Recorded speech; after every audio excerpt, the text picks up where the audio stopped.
Fala galera, aqui é o Judes e eu tô aqui de volta hoje para falar de uma figura que cada vez mais está no debate político nacional e internacional, que é o filósofo russo Alexander Dugin. Mas eu vou contar quem é esse cara e quais são as ideias dele logo após a vinheta irada.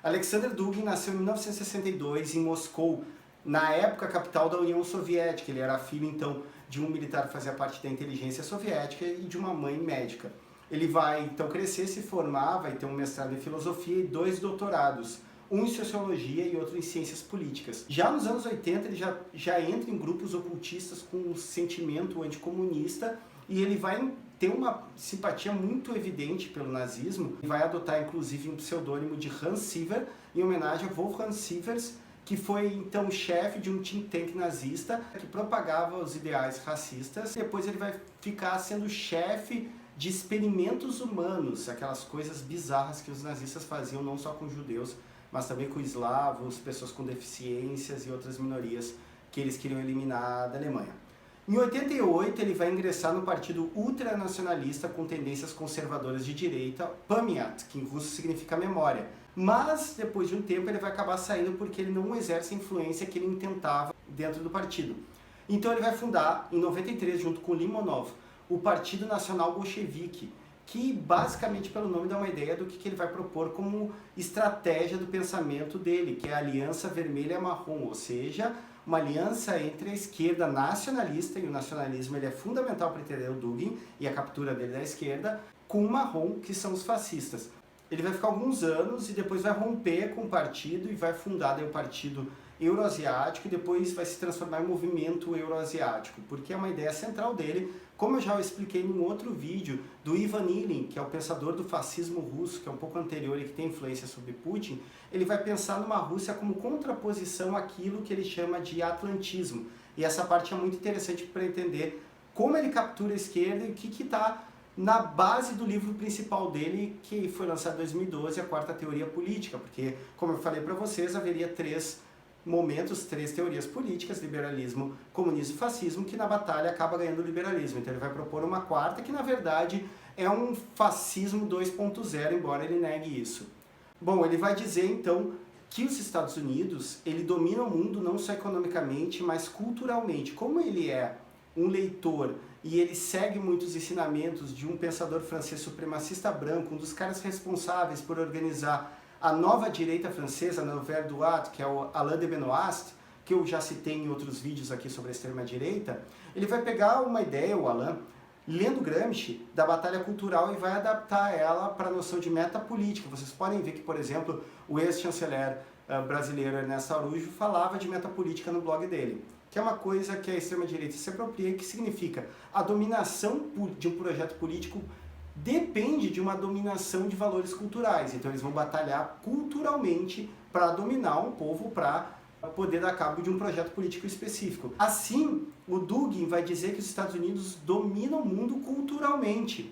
E o único caminho é a rejeição disso a partir de um conservadorismo moral e de um tradicionalismo. Dugin ele é ligado à Igreja Ortodoxa Russa e ele faz parte de uma corrente mística religiosa que é o tradicionalismo, que acredita que é uma religião eterna, conservadora moralmente. E Steve Bannon e Olavo de Carvalho, por exemplo, faziam parte, como é mostrado no livro War for Eternity, do professor Teitelbaum. Bom, ele vai dizer que então que os Estados Unidos dominam o mundo a partir daquilo que ele chama de atlantismo. Valores como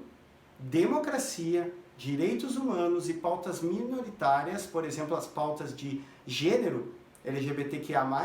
ele vai chamar de identitarismo, o que é um termo usado tanto pela extrema-direita quanto pela esquerda conservadora, para negar. Ele vai dizer, bom, se tudo isso é imposição do atlantismo estadunidense, a gente pode negar, a gente não é obrigado a valorizar os direitos humanos, a democracia e nem essas pautas minoritárias que, ele vai dizer, dividem a nação. É um pouco o modo que acaba capturando também uma esquerda conservadora, a partir de um nacionalismo que projeta uma unidade de povo de valores tradicionais, que são sempre valores heteronormativos, conservadores com uma raiz cristã, pelo menos aqui no Ocidente, e aí, através desse nacionalismo, do projeto nacional de defesa contra o imperialismo, acontece a Aliança Vermelha e Marrom. Então, o Dugin ele vai criar essa quarta teoria política a partir dessa captura de negação dos valores que ele considera valores liberais em prol de uma espécie de ligação mística com o território e com o povo, a criação daquilo que o filósofo italiano Giorgio Agamben chama, em relação a todos os projetos totalitários, a construção ideal de um povo sem fraturas, o que é uma produção bastante conservadora, como se fosse natural um determinado tipo de habitante de uma determinada região do mundo. Por exemplo, o brasileiro, o povo brasileiro, é uma construção mental, que eles dizem que é algo que existe, sempre existiu, foi sempre conservador, foi sempre heteronormativo, foi sempre de um tipo tal, etc. Para vocês entenderem, o Alexander Dugin ele tem uma influência muito grande no Putin, é discutido até que ponto ele é influente ou não. Ele discursa eventualmente para o exército, para soldados, na anexação da Crimeia em 2014, que a Rússia tomou da Ucrânia. Ele discursou para as tropas, inflamando elas a constituírem, tomarem de volta a Ucrânia, essa parte da Ucrânia, que inclusive ele não chama de Ucrânia, ele chama de Nova Rússia, porque ele diz que os ucranianos são um povo inventado, eles são russos, portanto, é legítimo que esse novo império russo, nessa quarta teoria política, vá lá e domine pela força. Ele inclusive já falou mais de uma vez que quem se opõe na Rússia ao Putin tem algum problema mental. Então era isso, era só para dar um panorama geral do Dugin, para vocês entenderem como acontece, e aí se lembrem que nessa aliança vermelho e marrom, no fundo a gente vai chegar num projeto fascista, inclusive no texto dele, de 2018, no qual ele escreve sob o título Por que o fascismo está errado, que mais parece uma autocrítica do que qualquer outra coisa, ele diz: depois que a gente se livrar dos liberais, a gente vai ter que acertar nossas contas com os vermelhos, com os marxistas, com os comunistas. Então, o nacionalismo é o ponto-chave de captura do Dugin para a quarta teoria política, que é apenas um neofascismo. Era isso, e vamos arriba!